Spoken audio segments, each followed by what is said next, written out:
Hello, ladies and gentlemen, and welcome to the first episode of the Brain Soup Podcast.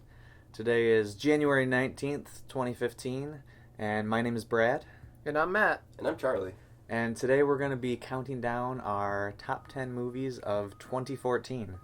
So, how are you guys doing today? Pretty good, but I accidentally counted down the movies of 2012. Ooh. We're going to have some trouble there. But yeah, you guys just want to jump right into it and get going? Or? I guess so. Matt, do you want to talk about what movies? Because there's several that Matt and I haven't seen this year that might switch up our list. So did you want to go over those first? Sure, but you can go first. Okay, I mean, I think they're might actually be the same. All right. Okay. Well, I know mine were. Well, first of all, I have to say I did see Inherent Vice. I thought it was okay, but I fell asleep for about half hour of it, so that might need to be a rewatch. And then also, I really wanted to see Birdman, and even though Brad said I might not be a huge fan of it, I kind of wanted to see Foxcatcher also. Okay, and I as well also wanted to see Birdman. It's on my list, didn't quite make it in. Replaced it with Whiplash yesterday. But I also wanted to see Inherent Vice and Foxcatcher with Steve Carell and his special makeup. I saw Birdman, but it won't be on my list. Just wanted to put that out there. It was good. It was not great. It was good, not great. Okay. Are you guys ready then? Yep, I think so. Yeah. Okay, so I think we're going to be going, we're each going to give our 10, and we're each going to give our 9, and kind of go down like that. And then we'll do any honorable mentions at the end. That way there's kind of, still some surprise. Okay. Okay, well, I guess I'll kick things off. I actually didn't choose my number 10 yet, because there's quite a few for my honorable mentions that could be at number 10, so I'm just kind of going with what out of those I would most want to watch right now. And right now, I would most want to watch The Guest, so I'm putting The Guest at number 10. Ooh. Okay. Even though I just watched it for the first time a couple days ago. It's a lot of fun. It's directed by Adam Wingard, who did You're Next, which is another genre film that I really like. And basically, his movies, there's nothing deep about them. They're just kind of just purely genre films that are just so much fun. And this one, it's about a soldier. He visits this family and is like, oh, I knew your son in the war. And then they find out that maybe this guy's not telling the truth. And it's a lot of fun and some great action. The final 30 minutes are amazing. It basically takes place in a haunted house. Just a lot of fun. I really liked The Guest. Okay. Yep. That's fair your number enough. 10? That's my number 10. Yep. Right, I Okay, mean, at least wow. you put up a defense for it, so. Yeah.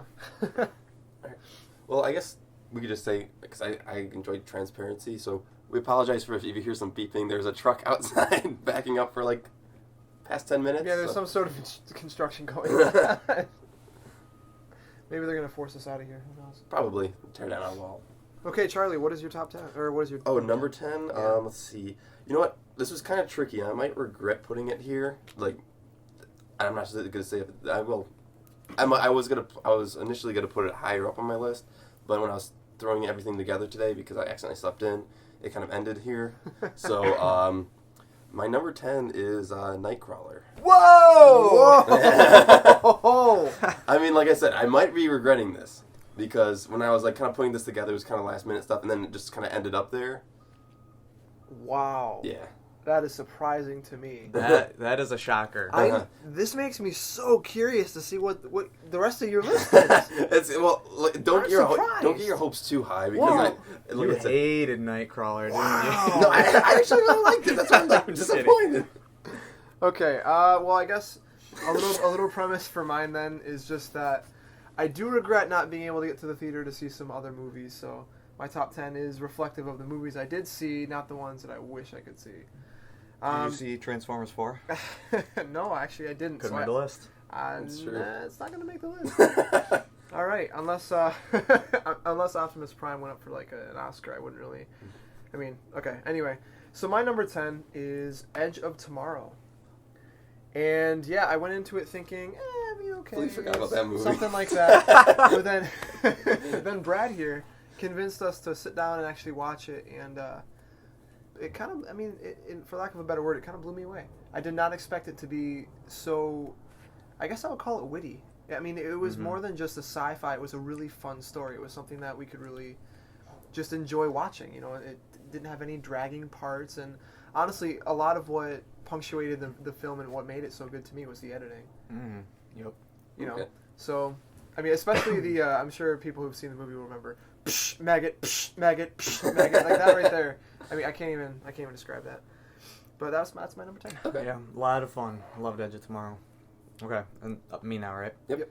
All right, coming in at number 9 is Locke, which is basically 85 minutes of Tom Hardy driving a car and talking on a phone. So if concrete cement pours sound exciting to you, then this is your kind of movie. No, basically, Locke is great because of how ordinary it is. It's just a guy in a car who has to make some really big decisions, and they're just, decisions that, I mean, they're extreme, but they could happen to anybody. And Tom Hardy's great in it. It's a lot of fun, and it's a really cool concept because it's just him in the car for pretty much the whole movie. So I really like Locke. Is your whole top 10 going to be movies that we haven't? Yep, really? I specifically chose movies you guys Okay. haven't seen, so we wouldn't wait. be able to talk about it at all. crap. I saw his number 1. It was like in like Vietnamese or something. Yeah. Oh god. Yeah, my Vietnamese foreign film. It's gonna be great. Great. Okay, so my turn now, right? Yep. Okay, now this one initially wasn't on my list just because of some because obviously this is a 2014 list. This movie, most places it said it came out in 2013, so initially it wasn't on there, so I had to kind of find room for it. But I'm going with Enemy, the Jake Gyllenhaal movie. What? You love Jake Gyllenhaal. Well, he's at the bottom of the list. I'm really not too you much. hate Jake Gyllenhaal. It's like a passive aggressive. But no, I like I said, it was a tough year for me. I went through a lot. I've seen a lot of. Well, to make the tides a little bit more more challenging to get through, my number 9 is also Enemy. Hey! Yeah, and except I have dramatically different reasons. See, my top 10, in a way, all of them hold like a special importance to me seeing them in 2014. But what makes it some of the most, I guess, just interesting to talk about is that with Enemy, I love it so much. Like, and the problem is it's my number 9.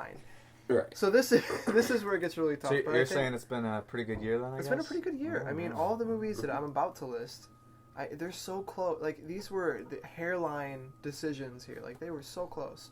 But number 9, Enemy, stands in pretty strong for me. I thought, really original story, but it was, well, yeah, I'd say original story. And then it was told in a really beautiful way. Especially, I mean, just the different aesthetic appeal that the movie provided. So even, like, the coloring. Mm-hmm. Colors were really fun to watch, which, I mean, added to my experience. So that's number 9. Okay. Like, I mean, I'm not sure if, like, because I do agree with you. I feel like this was a good year for movies and stuff, but I don't really know if it's just because I've seen so many. Because before, I never really saw the ones that were, like, nominated for stuff until, like, after they were. So, like, I'm not sure if it's this year just, I feel like it's a good year for movies because I kind of was, like, ahead of the game, sort of, or was actually a good year for movies. Okay. Yeah. I'm still a movie buff in training, I'd say. I think we all are. Even this guy. Oh, yeah. He's like intermediate, we're novices, I guess. What did you just say? He's intermediate and we're novices. Oh, I thought you said we're adopted. I thought you said we're adopted, too. somebody. I am a dad. No, I'm kidding. Oh, okay, not the kind of podcast we're going for. Just gets all deep. I'm not adopted. As far as I know. Well, I guess we'll have to call your mom later. All right, go ahead. Number 8. All right. Number 8 for me is another movie I don't think you guys have seen. Number 8 for me is Fury. Brad Pitt World War II tank movie. Fury is just, it's just a great World War II movie. And first of all, the cast is great. And I think what makes it better than most war films is that you really get to know the characters. And the problem with a lot of war movies is everybody's wearing the same uniform and stuff. So, guys, it's kind of like sometimes hard to be like, oh, who is that? Because they're all wearing helmets. And But here, the characters really all stand out and they differentiate themselves from everybody. And I was really enjoying Fury, but what really set it over the top is about halfway through, there's this scene, it's like a 30-minute long scene where Brad Pitt and Logan Lerman's characters, they basically go into this, I think, a French woman's house, and they basically kind of, like, force her to, like, make dinner for them and, like, play house with them. And they're not, like, jerks about it, but it's basically they want some last semblance of normalcy in one of the most like screwed up situations ever. So they just want to sit down and have a nice meal, and it just shows how like the toll that is taken on these soldiers. And yeah, I really liked it. Okay. A lot of great tank battles and some great Macklemore style Brad Pitt hair. Love it. Sorry Oh, you're fine. to go ahead of you, but I'd just like to say that my fourth choice for a movie I haven't seen would have been Fury. Yeah. I was getting pretty excited about it for a while. I didn't really catch it in the theater that we usually go to, so I mean that was the option of going further out. But again, Whiplash kind of took the curve for that, at least for this week. Okay, go ahead. Yeah, like I also didn't see Fury. Okay, yeah, I'll definitely check it out. Also, It was good. okay. I mean, Oh wait, should you talk about the airplane? Yeah, well, there's a scene where like a plane flies overhead, and in the theater it just sounded so real. It was I felt like a plane was crashing into the theater. That's what we call getting your money's worth. Cinematic experience. It was great. I actually looked up at the ceiling when it did that. Did you really? Yeah, That's awesome. it's amazing. Oh, that's good sound design. That's Mhm. awesome. All right. For me, we're on 8, right? I just want to make sure. Yeah, I think so. Okay. For me, my number 8 is one I saw recently, and I think a lot of people liked it. Like, I did. It was. I'm always kind of a big fan of like movies about like kind of like people from history we don't really hear about too often. So even though it probably wasn't the best one of that genre, I guess you'd say, my number 8 would have to be The Imitation Game. Ooh. Love me some Cumberbatch. Love me. Okay. All right, so that takes it to me then, right? Yep. All right, so my number 8 kind of snuck in there. Wasn't something that I completely expected to happen, but I'm really pleased it did. It is The Babadook.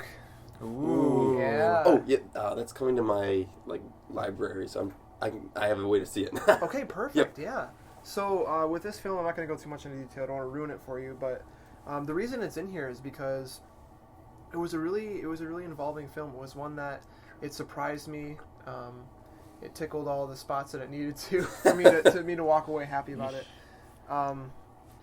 I guess it was really interesting too because this is the only, or I guess one of the first movies I've ever seen that I've had to actively search for a theater to go find and then to go actually see it. Yeah, I know. Yeah, I've been hearing about this movie for like a year now, and then just like there's like no way to see Right, it. so it's almost like that experience. If you actually get to the theater, you're like, okay, I'm here, man. Right. But I ended up getting it on demand anyway. So I mean, So actively finding it, I guess I kind of took the cheap way out. But eh, I would have gone to see it in theaters had we been around here near Right, Christmas time. So there's that. But anyway, that is very snugly fitting into number 8. okay. Did it scare you? It did, and the interesting part was it wasn't exactly what was happening. It was the subtext of what was happening that really horrified me. It's one of those films that I think people when they're done seeing it, if they take the time to actively think about it for a while, it'll really attach to their spinal cord and start to grow there, because some of the ideas that they present are a lot more horrifying and they tell a more realistic story than necessarily what we're seeing on screen. Okay. Especially the scene where she's masturbating and her kid runs in. That's Damn, no, 'cause now I don't need to see the movie. Yeah, that was the big finale. Finale. No way, come back. Great scene. Okay, I've got nothing else to say about Okay. that. All right, number 7 now. Yes. Okay, and number 7 we got the Grand Budapest Hotel. Ooh. Okay. Just such a beautiful movie. I just want to lick it. No, it's a lot of fun. It's just Wes Anderson doing his thing. It looks great. Really great cast, big cast. Love the story. Ralph Fiennes is awesome in it. And yeah, it's just, probably one of the better comedies that came out this year. I would say so. Yeah. Mm-hmm. I know. I keep it seemed like it came out so long ago. I keep forgetting it was like only this past year. Yeah. I know. I do feel like it's a 2013 film. Yeah. Mm-hmm. All right. So are you? So okay. I guess I'll go with my number 7. All right. Mine is one I actually just watched the past couple of weeks. It is Under the Skin with Scarlett Johansson. No, I'm not okay. And this is more because I took the fact that she's a beautiful woman and she had a British accent out of the picture. I just looked at the movie itself. Are you sure about that? I don't know. I really like Aliens. Hey, hey. I don't even know what to say about that. She is gorgeous in that movie. No, I'm saying like I had to like be unbiased completely. Well, yeah. But she also eats people, so it's kind of... Well, I guess she doesn't eat them. Right, but I mean, and like it probably would. I'm gonna be honest, probably would have been in a different spot if it wasn't her. She was really good in the movie. All right, so flying in at number 7, that would be. I don't know. Should I do a drum? I guess it's not that important. Okay, so my number 7 is Boyhood from Richard Linklater. Okay. I thought you were gonna say something like a movie that had With something to do with planes? flying. Yeah. Yeah, oh, that'd be Unbroken really or funny. something. That'd be really Non-stop funny. with Fury. Liam Neeson. It'd be Fury. Fury. I could talk about Fury. Okay, so it is Boyhood. I thought it was one of the best stories told over such a long period of time that could seem so relevant to us. It was a movie that made everything feel so real, even though a lot of it obviously was scripted and narrated in such a way that they're trying to turn just 10 years of someone's life, or is it 11? I forget. 12. 12, yeah. 12 years of someone's life into a 3-hour story. So it Like 12 Years a Slave. Yep, yeah. so it's really hard to kind of pinpoint exactly what it was about the movie that I loved, but it was just the whole telling of that experience and the way that they put it together into a narrative that I really cared about. Oh yeah. It's a good So movie. that was definitely put that on your watch list if you haven't already. I think 12 Years a Slave and Boyhood would make a great double feature. Oh yeah, Great, let's spend great eight double hours feature. one day. All right, you done on that one? Yeah, that's about number good. 6. Oh, is it me? Yeah, it's you. What is my number 6? I didn't number them. Shoot. Oh, my number 6 is Enemy. Ooh, okay. Yeah, I mean, just such a slow, meticulous thriller. Jake Gyllenhaal is amazing in it. He gives 2 great performances that, he doesn't overdo it or anything. He just little subtleties between the characters. And he's got a great beard. Like, that beard. I've tried to replicate it, and I can't do it. See, I wish I could have been the assistant to Jake Gyllenhaal, so that way I could be the one in charge of trimming his beard out. Yeah. Yeah. Yeah. Do you think... maybe some beard will rub off on you and Maybe. I you mean, get you'd stuck. always plant one little follicle, and then next thing you know, you got a whole beard. Do you think that beard was all his, or do you think they had a little help? He had a little makeup help. I don't know. How old is he now? Is he in his mid-20s, maybe? No, he's probably, I think he's in his 30s. Early his 30s, I 30s? would Yeah. say, yeah, probably. Wow, so I mean, he even looks better. But I mean, hey, mid-30s, you should be able to grow a pretty decent beard for a role, right? Yeah. Maybe. I don't know. That In the one acting is world, he might have had to, coerce his hair a little bit. But I'm sure he could do it. Perfect beard. Yeah, I love Enemy. Definitely great film to pick apart. Oh yeah. Yeah, and spiders. So okay. Yeah. All right, so number 6, right? Yeah. Okay. Like I said, I feel like after I get to this point, I might make some people angry just because I am picking a lot of That's why we're good here. ones that I'm putting lower on my list, but that doesn't mean I didn't like them. Oh boy. Well, we practiced how and when to scream, so. Right. we're Okay. I mean, I'm not saying this might cause at least one of you to scream, but it might not. Why? Wait, because it's so low or so high? Low. Oh no. I'm like I said, I have a getting very ready. strange taste in I'm movies. getting ready to scream. Just okay. And like I said, it might not even be that bad. Okay. My number 6 is Gone Girl. Oh! It's 6! God, did we watch the same movie? I'm sorry. What the hell, Charlie? That's okay. No, it's like I said, this was a very hard thing to do. It's okay. I knew what my It's all right, top man. 4 were. You at the hated it. most. I get it. I get it. I did. Oh, I like. Nowadays, if you don't have a movie that you're number 1, you hated it. I gave it the 5 thing. stars on Letterboxd, but it would just. Hey, I had Boyhood 5 stars. That's That's number true. 7.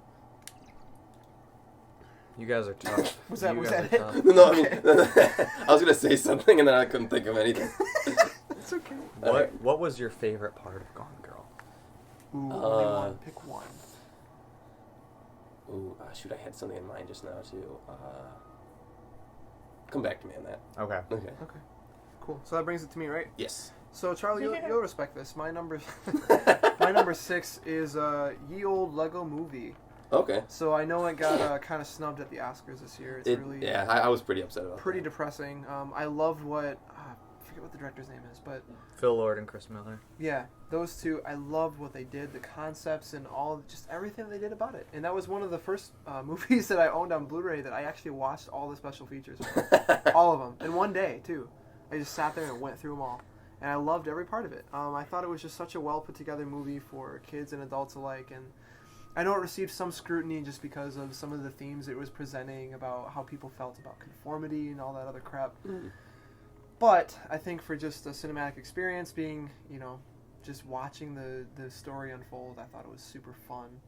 And I don't feel bad at all for it being in its position. So happy at number 6. Okay. It is a lot of fun.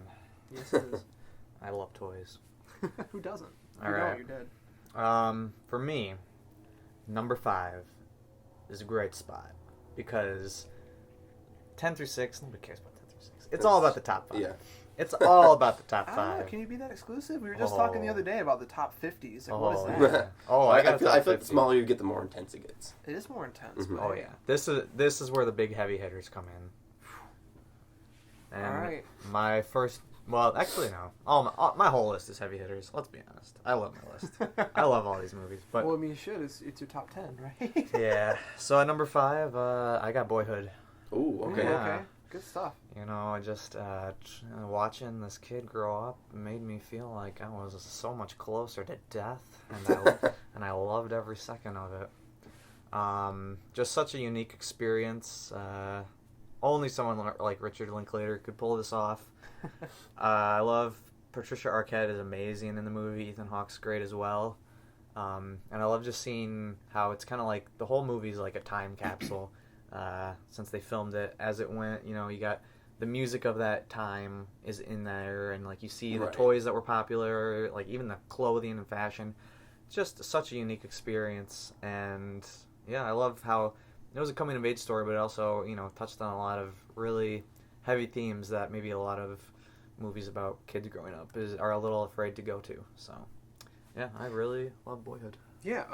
So I just had a quick question about Boyhood, and I was thinking about this earlier too. Mhm. Do you think it's going to have a dramatic effect on like the industry of home video and when kids are growing up and their parents are recording them? Because it kind of, the one thing I didn't like is that it made me feel like I missed out on my own childhood. Because you watch such a detailed portrayal of this boy growing up, Right. and then I look back, I'm like, well, I mean, I kind of stopped getting video taken of me when I was about 7. So there are these gaps in my childhood where I'm not really too Right. sure. I mean, I could see that, but I mean, like with me, it was kind of the same thing. We didn't really have many home videos after right around that age too. So, but I don't know. It just kind of like it brought back. Well, I mean, for me, it brought back like just a lot of memories, like of the time, like while I was watching it. Like, yo, he did this. I remember doing something like that. Like that. Oh type yeah, of- it was it was a nostalgic film for sure, Mhm. and I like what you said about the time capsule because it makes a lot of sense. Yep. Very Mhm. It really does, because everything was inclusive, and you even mentioned, Charlie, Mhm. about the toys that you would see in the room. Yeah, like would bring you right back. like he had like these like little like yellow binoculars that I had. So- Yeah. all right, so that was number 5, right? That was 5 for me. Yep. Okay, so my number 5. Now, I'm just gonna say this right away, and I know I put a lot of good ones. Is this closer another to the bottom. upset? Not really. Oh. No, this is actually probably a good spot. But like, I know there's a lot of good ones towards the bottom, but I am a sucker for animation, so Lego Movie's number 5. Whoa. Okay. Whoa. That's fair. It's sad. To me, it was like the perfect like family movie. It was like everybody saw it, thought it was funny, and it was not like didn't do too much like poop humor for the kids, and like, but yeah. But the only problem I have with it's kind of a spoiler, so I shouldn't really say it at the end. It's our podcast. We can do what we want. Okay, if you haven't seen Lego Movie, just like mute the audio for a second. 5 Okay. seconds. Okay. I did kind of get mad at the kid at the end because it's like, Oh, okay, yeah. the dad did all that work and you're messing it up. Okay. Unpause. did that knock it down a few slots? Would it have been like maybe a number 3? No, I wouldn't say so. I think I'm happy with right where it is. Okay. Okay. Good stuff. So mine might be upsetting, might be a good thing, but it broke the top 5, so that's Yeah, saying something. That's not a bad My thing. number 5, that is Gone Girl. Okay. Whoa. Yeah, it came in there. I really liked. I talk about narrative so much, but that's so important to me in movies. Like if you're going for, even just to the movies, you want to see something that's entertaining. You want to see something that just captures you, immerses you, makes you feel like you're a part of what's happening, you know? Mm-hmm. And a lot of that comes from the power of the narrative. It's not necessarily special effects or even just watching something incredible unfold. Like, I don't know, you'd say something like going to see Transformers or The Expendables. It's just, you're in that experience because how could you not be? It's so loud. Right. And it's there's so much happening, but with a good story, it can be just as capturing and mean a lot more in the end. Okay. And I think Gone Girl did a wonderful job Mm-hmm.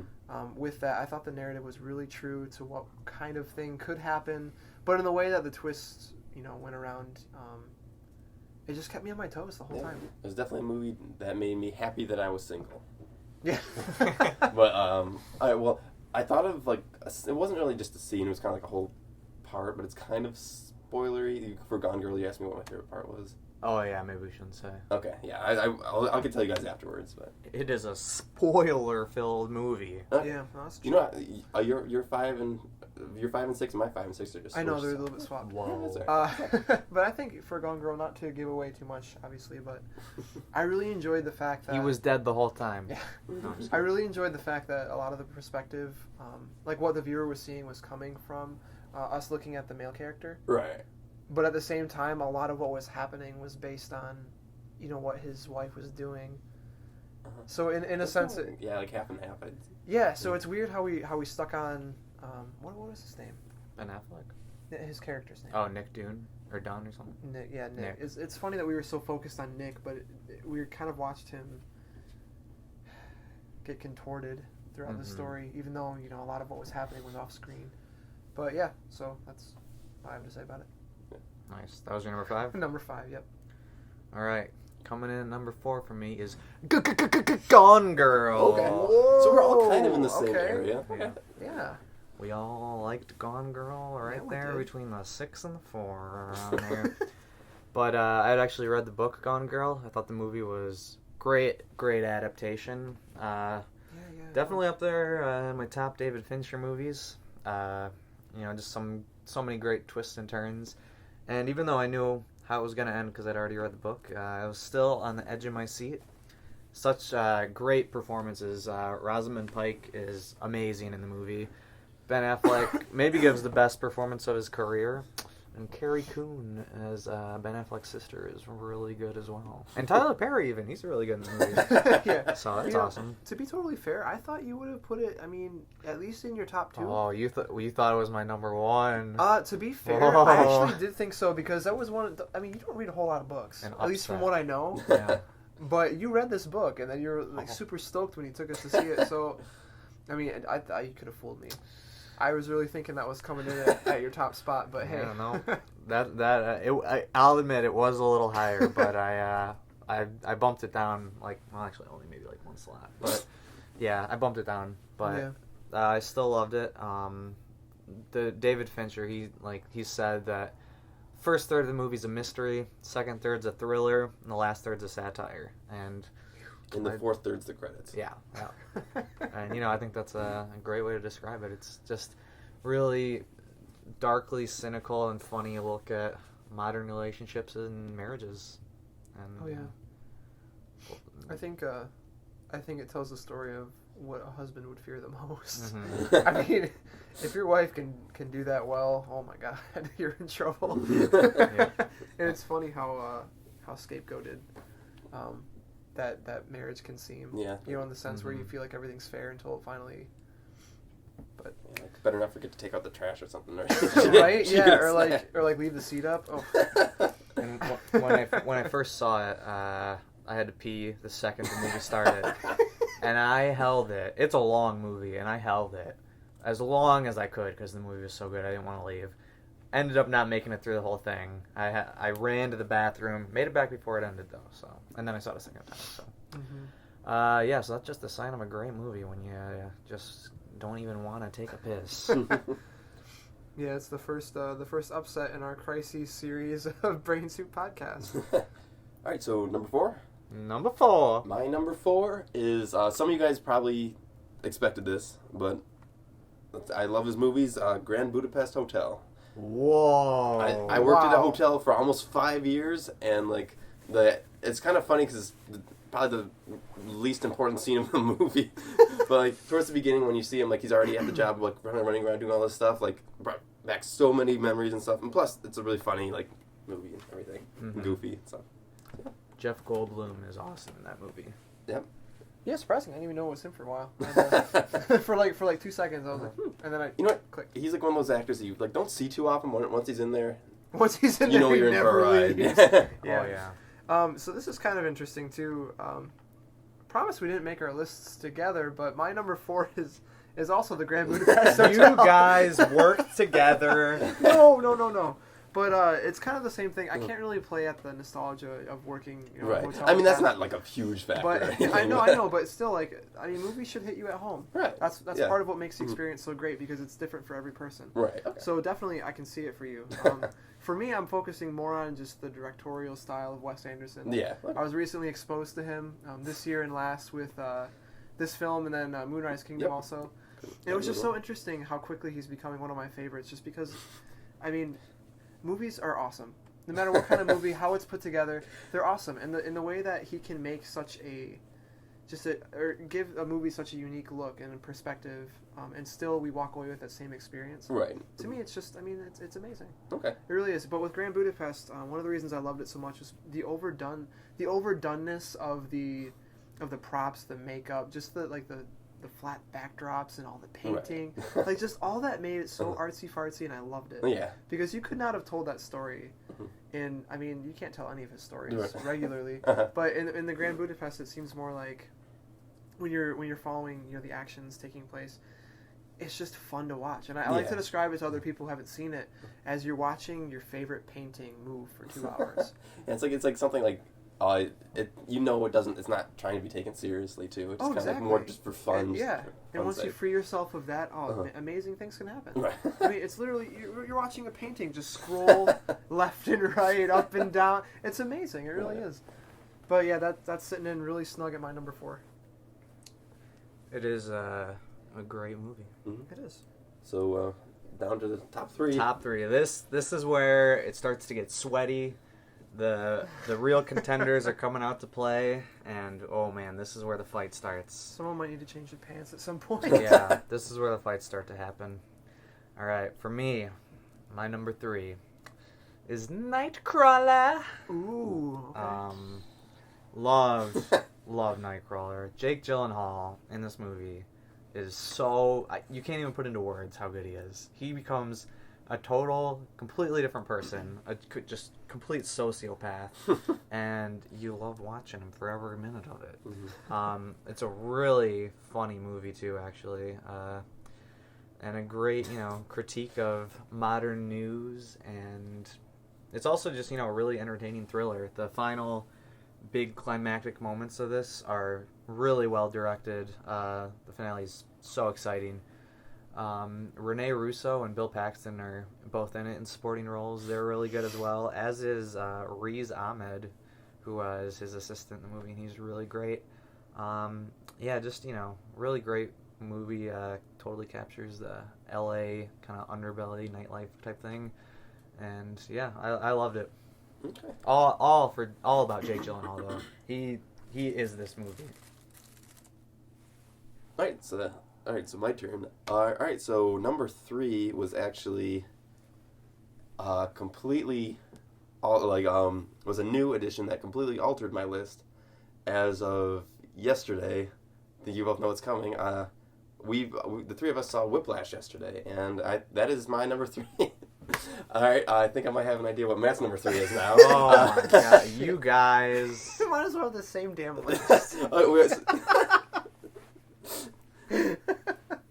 ahead. Okay, You have to describe it now. what can I say? Well, I was in band in high school. I mean, my band nerd could be rough at times, but he was not as bad as the one in this movie. I won't say too much of what happened, but it was just one of just seeing how far someone is pushed to succeed, and how much stuff that they had to sort of remove from their life just so they could focus on this one thing. And just at the end of the day, it's is it worth it? Yeah, I guess we can talk about ours together, because Okay. my number 3 is also Whiplash. And I know it's fresh in our memories. We just saw it Exactly, yeah.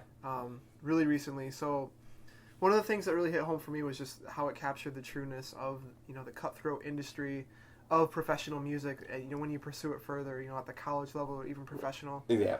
And I think that a movie that involves jazz and just capturing that life Mm-hmm. has been needed for a while. I mean, Right. granted, a couple could have slipped by, you know, things that I haven't heard of or seen. Mm-hmm. But just in general, seeing that a movie that is so musically attached, Mm-hmm. you can see it everywhere. You can see it in the editing. You can see it in the way that the shots are designed. Like, you just see these two beautiful forms of art combined Right. for 2 hours. And not only, like, it has so much to offer everyone. I was, you know, snapping my fingers the whole time during the movie, even though I was really stressed out. Because there's a lot of tension going on throughout the film. But just, like, the music, Uh-huh. the score, Yeah. the sounds that we get to listen to as we watch this unfold, the soundtrack to me became more than just what we were watching happen. It became part of how we experienced the movie. Yeah. Part of And the it's a story. really, part of the story. Specifically because they are playing music. Right. But emotionally because music has a really strange way of really bringing out emotions, Mhm.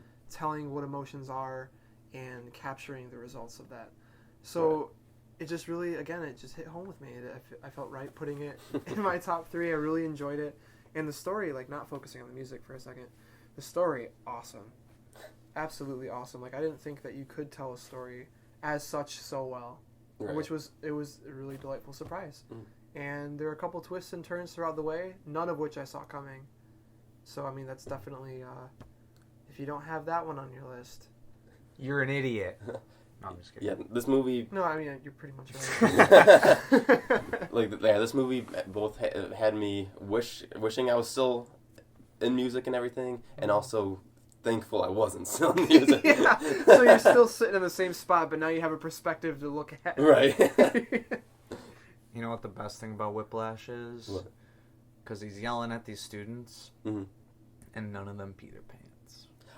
There was a scene. I know. The second time, the fat kid. Yeah. When he looked down, sort of, I was like, oh god, he wet him. Yeah, when I watched Oh my it this gosh. time, I was like, oh, I don't remember that. Oh, I don't like that. But then I was like, oh, he didn't do it. It's like, oh, this movie's just Okay. hitting me in the right so spots. toward the end, when there was that scene, the last, Yeah, toward the end, and they started doing like these whip pans, Mhm. like back and forth. Mhm. I Oh, thought that was I thought awesome. for sure that the title was gonna come up like Whiplash. It was gonna- it was so, oh my gosh. I was a little bit disappointed when it didn't happen, but I was so into the story that I was Right. also glad.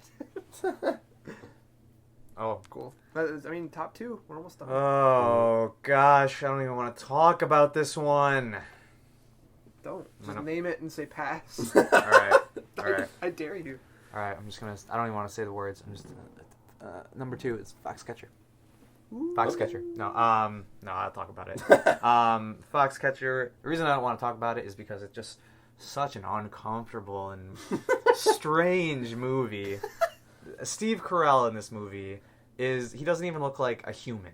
He is like he's like a squid from another planet or something. He is so weird, but he's amazing. It is to see him go from being Michael Scott on The Office to this freak is incredible. He's awesome in the movie, and the story is just. It's a true story, and it's just, you're watching it, and you're just like, what in the hell is going on with this? And it's just, the whole movie feels so cold and just, like, really didactically directed. Like, you just never feel, there's hardly any warmth in the movie. It's just, you're just watching these weird people just be really weird together. Weird things. The only real warmth in the movie is from the relationship between Channing Tatum and Mark Ruffalo, who are brothers in the movie, and because everything else in it is so just like bizarre, their relationship is like such like a great heart to everything that's going on. But I mean, that's like a small part of the movie compared to all the weird thing, like watching Channing Tatum and Steve Carell snort cocaine in a helicopter while Steve Carell coaches Channing Tatum on how to give a speech about him. It's really weird. And the guy that Steve Carell plays, I've watched some of the actual videos of this guy, and how does a person like this become the way he is. It is just so fascinating to think about. Could you compare it to the director of or the director in Whiplash? No. Any comparisons at all? Well, I mean, the guy in Whiplash, he's just kind of like a really evil conductor. This guy, John DuPont is his name in Foxcatcher. It's just, I can't even, it's really weird to explain because he comes from such a rich family. Mm-hmm. It's never like brought up, but you get maybe the feeling that he's like a victim of like family inbreeding maybe, or it's just, you never know. It's just so weird. And his mother in the movie, his relationship with his mother is just, it's really uncomfortable. It makes me want to take a shower. But the movie itself is so good. And I could have been sitting there watching this movie for 10 minutes or 10 hours. And I wouldn't even know because you're just you're just in it and you have no idea what's going on. And I didn't know where it was leading because it's a true story. So it eventually leads to something noteworthy. But it's really great. It's definitely not for everybody, but I really enjoyed it. This is kind of out of nowhere, but Mark Ruffalo, you said, isn't it right? Yeah.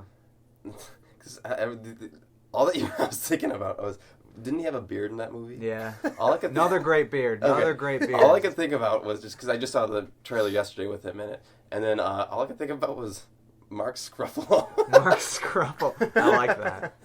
That's funny. Yeah, it's great. They took like some hair off of the top of his head and like put it on his beard. Oh my god! Seriously? Yeah. Well, he's kind of like he's got a receding hairline. Okay. In the movie. Right. Great makeup. Okay. You know, I'd have to say though, like again, with even Steve Carell's character, when I first saw his face, I felt like they had literally put like a Michael Myers mask on him and then painted over it to like match his skin tone.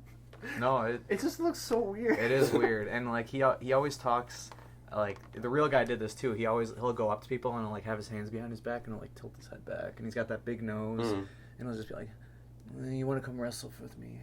You want to come wrestle for me?" That's so weird. I'm making a wrestling team. It's great.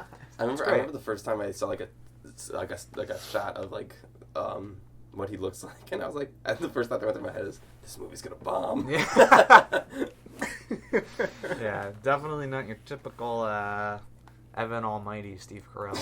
All right, Charlie. All right, my number two. Your number two, make it count. Number two, you know what? I'm a sucker for space. Interstellar.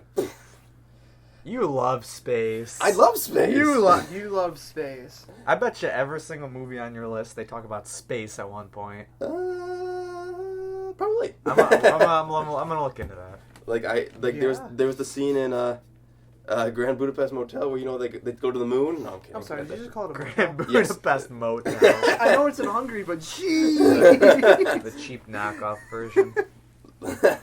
Yeah, that's gonna be the sequel or the prequel. The prequel would make more sense. Well, no, it was kind of going downhill at the end. I see. So, Okay. just I loved it. I left the theater, the Interstellar, just like in pain, just because it was so intense. Might have been because we saw it in IMAX, but I just remember like I was sore. I felt like I went through a black hole. Or You went through a black hole. That's funny. Yeah. Yep. That's. All right. So, are you good? Yeah, I'm good. Okay. So this is probably the second biggest upset we'll have tonight. Whoa! What is it? Well, my number two comes in at a very shaky and undeterminate. It's Annabelle. Oh! No, I'm kidding, and I feel really bad about that. I thought it was gonna be your number one. No, to be fair, it's still got a probably, chance, man. It's probably gonna come up later at some point, but I can't really describe it. Number two. Spot left. Well, hey, my number two comes in again very solidly. I might have been looking over your shoulder. Who knows? It's Interstellar. Okay, I saw that look in your eye again. I was like, oh. Yeah, I can't really hide very well. Okay, so yes, it's been a while since we've seen it. Yes. The three of us had the experience of going to see it in IMAX, projected on 70mm film, which was it was unreal in itself. It was the first filmic projection I've seen, outside of a class, but that doesn't really count. And because this is IMAX, this is the real just a huge experience. So I loved the characters, loved the story. I loved just the gravity of the situation. Space pun. But I don't know. I don't even know what to say about it. If you didn't see it, go see it, and then you can talk to us about it. Now, did you guys ever wonder how they shit in space, like in that movie? Like, do you think it's how they shit in space now? Well, I like to believe that it just didn't happen. Oh, Because nobody shits in the future? Well, think about it. I mean, gravity is kind of what helps you with that here, right? So if there's no gravity, Well, I mean, It's gotta go somewhere. I just thought about like how they usually do it, like Yeah. tubes and stuff. do you think it's like those pajamas where you can literally just open up a butt flap and then? But it'd have to be like suction skin tight to the rest of you, Yeah, I mean, or else like you would lose all your oxygen and die. well, are you talking like on the ship or like in You mean, like, in their- space? Yeah, like in their suits, Both. flying around. Both.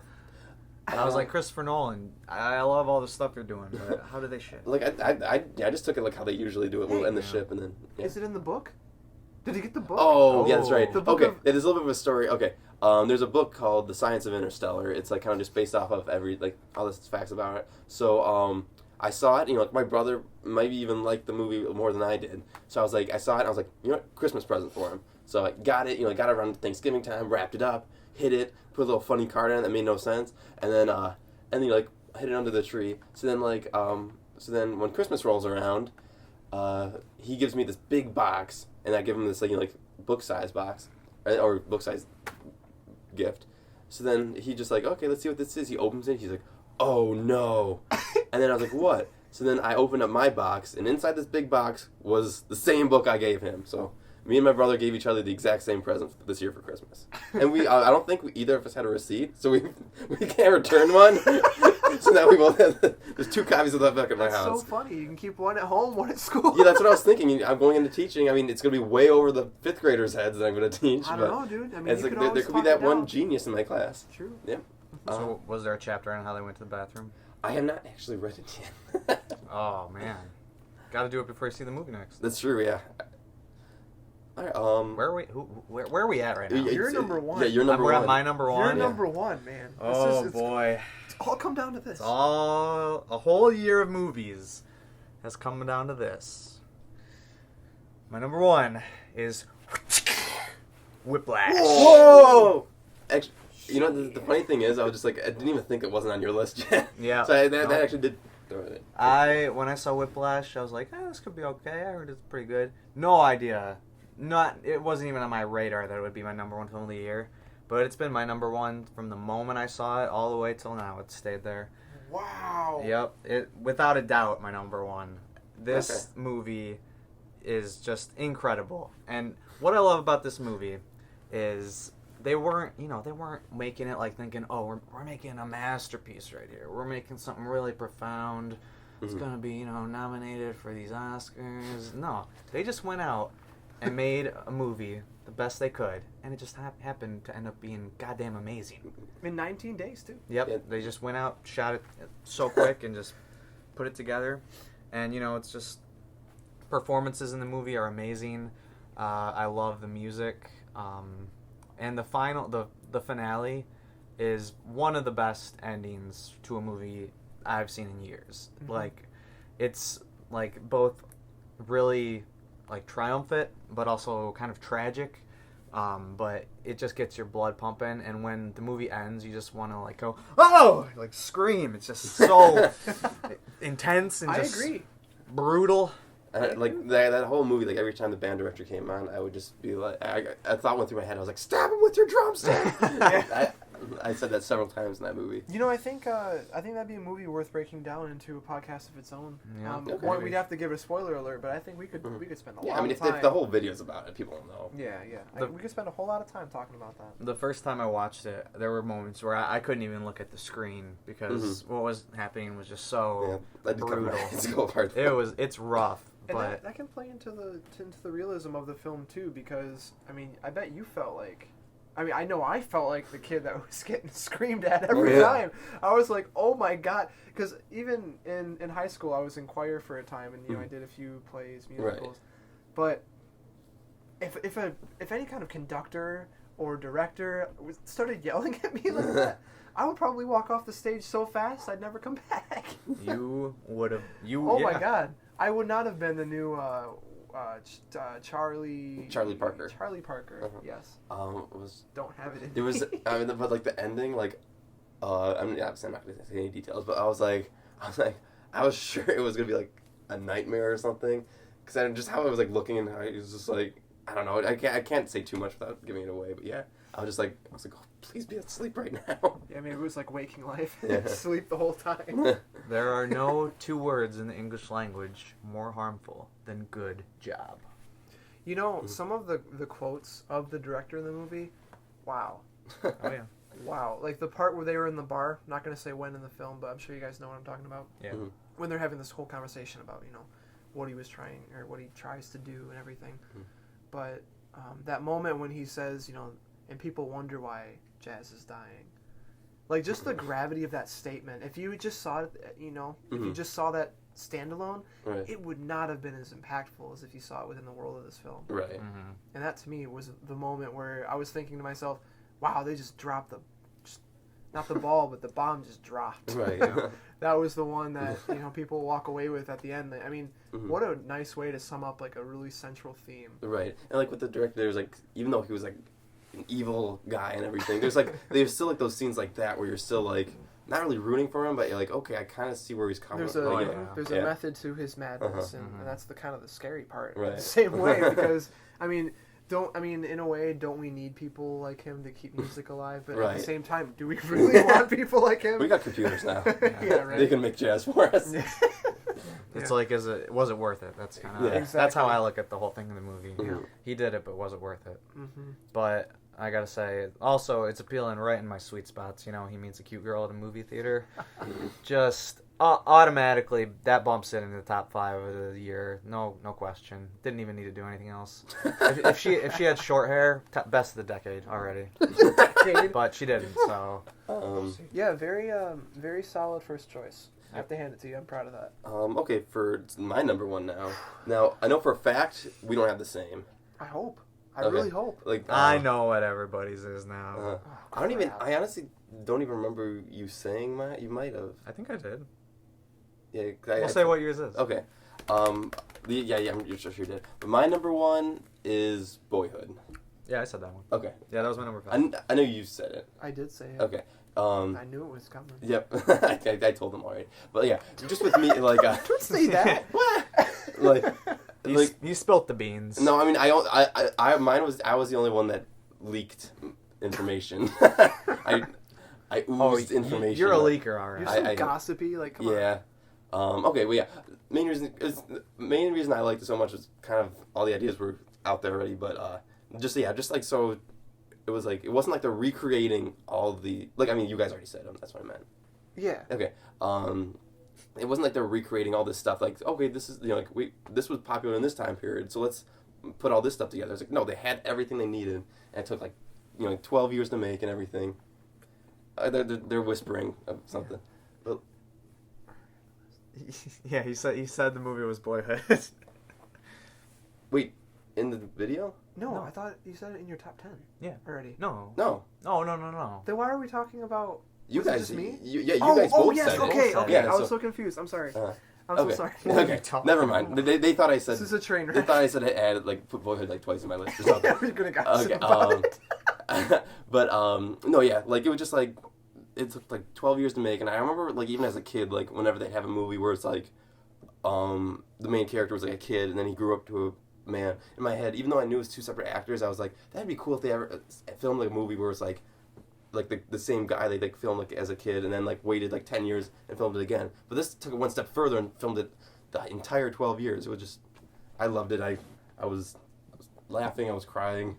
It moved me. Was this your number one from the moment you saw it, or? I'd say when I saw it, it was because it was so early on. Yeah. But then it was, it was tricky because for a while, Interstellar was. You love Interstellar. I It's do. on. It's the Yeah. background on your phone. And my laptop. I I- have the book. I would say that's an upset. But like, it was mostly just like Interstellar was like up there. And then it was about like last week. I just kept thinking about Boyhood and just kind of like how I felt about it and everything, and just kind of resurfaced in my mind and then popped back up to number one. You rooting for Boyhood to get the Oscar? I am, but now I'm nervous because I really liked Whiplash too. Oh, maybe. Oh, And this one's not even nominated, so to that. Yeah. This is exactly why I can't sell my heart to a single film. Right. I can't do it because then I'm either going to be extremely disappointed because it does or does not get picked, and Right. I'll be disappointed if it does get picked Exactly. because then I'm like, well, I mean, But Matt, if you had to sell your heart to one film this year, if you had to, what would it be? oh, is that my cue? What would it be?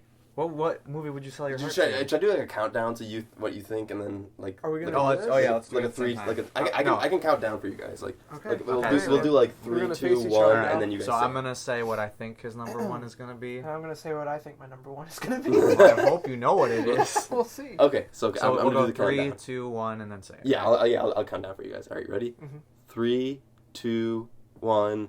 Hunger Annabelle. Games Mockingjay Part 1. Almost. You love the Hunger Games Mockingjay Part 1. Well, it dropped a whole star over a week. It kind of fell. No, again, Oh. I hope it wasn't a stale joke, but I feel really bad now. I'm trashing on Annabelle. I like the movie, but it's kind of been a running joke with That us. was Yeah. originally gonna be my joke. Until Yeah, you he stole told me it. about that. He was gonna I'm say sure. Annabelle. Yeah. I'm sure. Okay, I had to so adjust. a long story short, when I did see Annabelle, I was just so excited to see another just involvement in James Wan's horror. I don't want to call it a franchise, but just in his experience. But it didn't really. I guess it's a different podcast. My number one is very happy about this. Incredibly happy. I think I do. I don't know what it is. Actually. Yeah, I'm completely satisfied. I'd be really surprised if you guys didn't know it was coming. Nightcrawler. So that is my number one.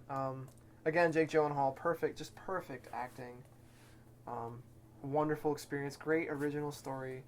It just had so much to do with, I mean, you pretty much said it all in yours about how it's a great critique and how just everything seemed to, I don't even know what I'm trying to say. I love the movie. I get giddy when I think about it. Sometimes you just can't even put love into words. I can't, but the one thing I will like, or I would like to say about that is his character. It's like the perfect storm. It's the perfect combination between Christian Bale and American Psycho and the Joker.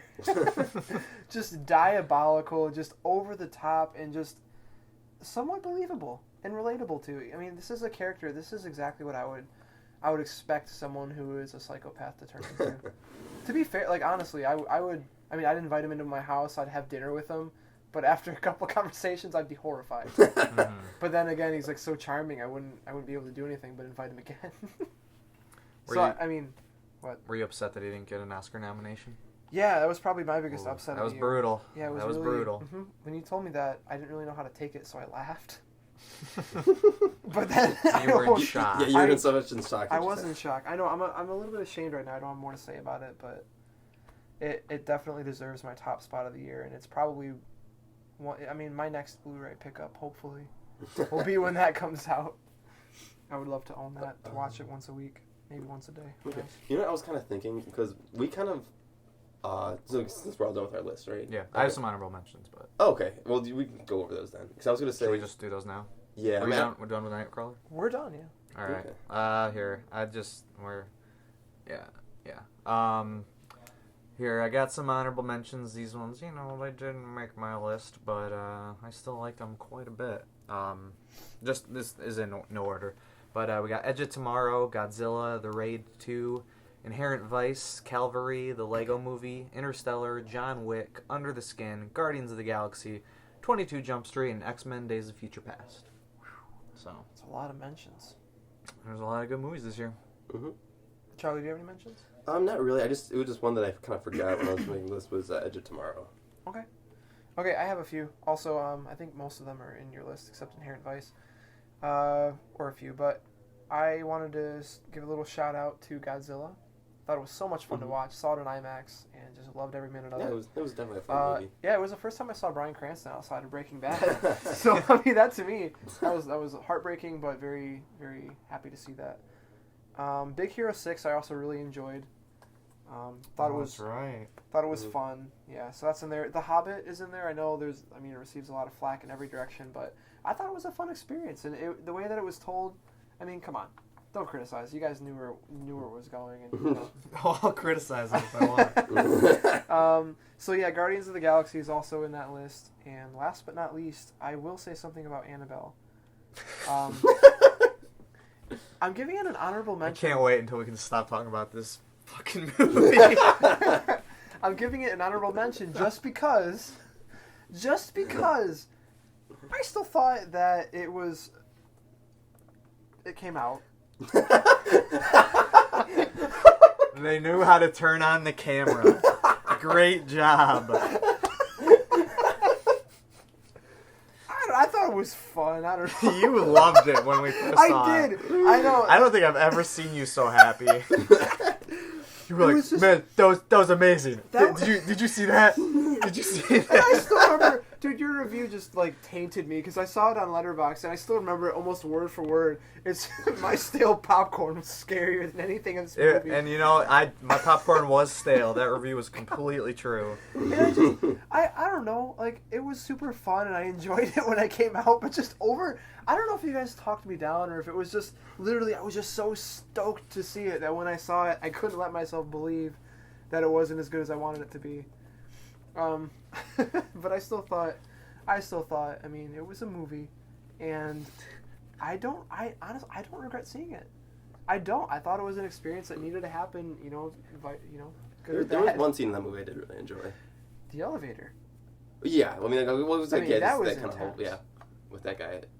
I like the part where it ended. Mm-hmm. I wish I could.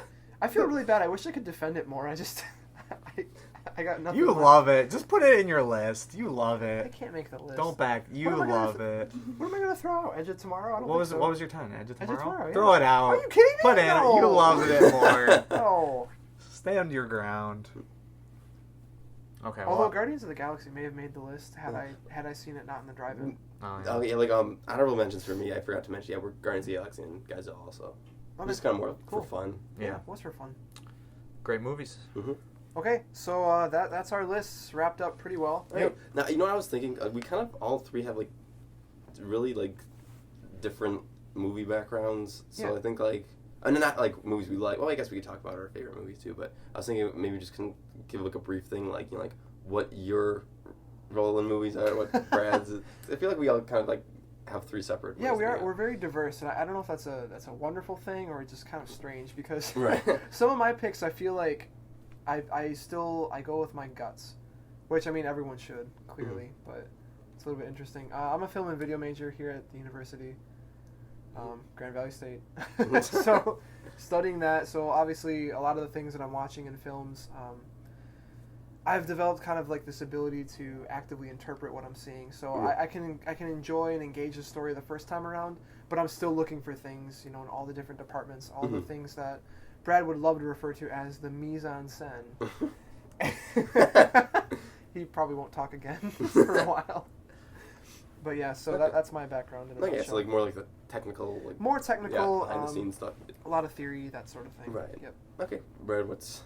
My background is I've seen Jurassic Park 87 times. Yep, that's all. Yeah, that's all for him. Yep. Don't you want to talk about mise en scène? No. Okay. Well, do you want to mention how? I watch a lot of movies. I love movies. I Mhm. write reviews and stuff. So He does Yeah. write reviews that Yeah. can be found on what is it? it's Filmhound, right? thefilmhound.wordpress.com. I don't know. Who Go knows? check them out. Who knows?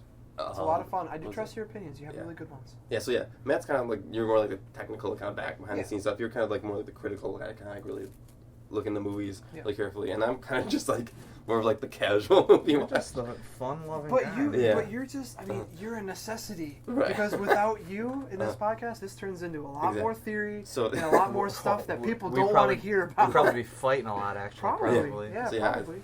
You're welcome, everyone. Yeah, you're the core of what keeps our show on the edge. But, Well, you guys want to start wrapping it up? Yeah. All right. Well, you can follow us on Twitter. Mhm. My name is @BRadFaraday. Oh, I'm at Mateo is my name. That's Mateo. You know, I just made a Twitter. I is like, my name yeah. _O. I'm pretty sure mine is just once. I think mine's just my name.